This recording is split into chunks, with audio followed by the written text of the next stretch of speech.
Ways to share files with people at work. 1. Welcome to M365 Professional.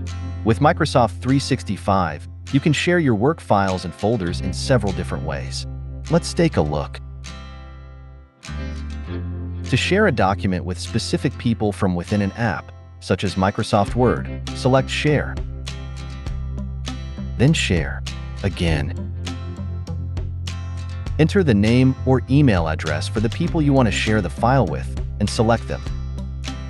Add a message if you like, and adjust their editing permissions if needed. Then select Invite. The recipients will then get an email allowing them to access the file, regardless of whether or not they have a Microsoft 365 subscription.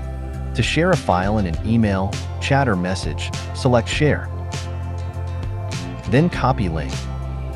A link to the document is then saved to your clipboard. Before sending the link, if you want to adjust permissions for the file, select Settings. Here, you can choose who the link can be shared with, adjust editing permissions, set an expiration date, and create a password. When finished, select Apply. Go to the email, chat, or message where you want to include the link to the file and paste it. The recipients will then be able to select the link to access the file. Files and folders can also be shared from File Explorer or from apps like Teams or OneDrive. For example, in Teams, select the Files tab, hover over the file or folder you want to share and select Share this item with other people.